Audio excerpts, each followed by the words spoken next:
2026 বছরটি সকল রাশির ক্ষেত্রেই কম বেশি পরিবর্তন নিয়ে আসবে, কিছু কম কিছু বেশি। এর সবচেয়ে বেশি প্রভাব সম্ভবত সিংহ রাশির ওপর পড়বে। শরীর স্বাস্থ্যের দিক থেকে উল্লেখযোগ্য কোনো পরিবর্তন বা অশুভ সংকেত নেই। যে কোনো শারীরিক বা মানসিক পরিশ্রমে আপনাদের হার্টের ওপরই চাপ পড়ে আগে, তাই সেটি বুঝে চলতে হবে। এছাড়া আপনারা পিত্তপ্রধান মানুষ, তাই খাওয়া দাওয়ার বিষয়ে সবসময় অ্যালার্ট থাকা দরকার।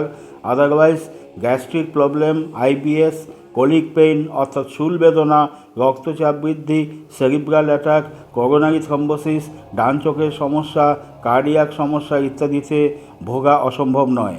উত্তেজনা বাড়ে এমন পরিস্থিতি থেকে দূরে থাকুন। খাবারের সাথে পুদিনা পাতা ব্যবহার বাড়ালে ভালো হয়। অ্যালকোহল থেকে দূরে থাকা উচিত। ছাত্রছাত্রীরা যারা উচ্চশিক্ষা নিচ্ছেন বা নেওয়ার প্রস্তুতি চলছে, বছরের প্রথম 6 মাস তাদের পক্ষে অনুকূল।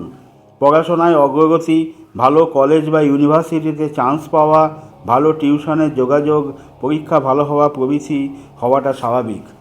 বাকি 6 মাস সেই ভালোত্বের মোমেন্টামে চলবে এবং সেই সময় পড়াশোনার উদ্দেশ্যে বিদেশ যাত্রা হতে পারে।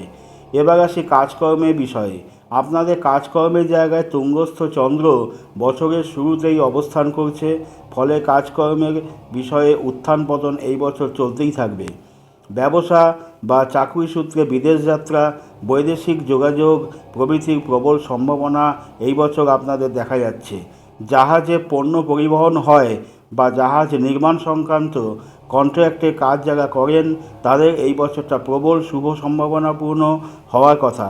বছরের প্রথম ভাগে আপনারা প্রভূত অর্থ উপার্জন করবেন এবং দ্বিতীয় ভাগে বিনিয়োগ করবেন, যা ভবিষ্যতে ভালো ফল দেবে। প্রেম এবং সংসার জীবন বিষয়ে মিশ্র ফলাফল পাবেন। সাংসারিক কিছু অশান্তি লেগেই থাকবে, যার ফলে মানসিক একটা অস্থিরতার মধ্যে আপনাকে বছরটা কাটাতেই হবে।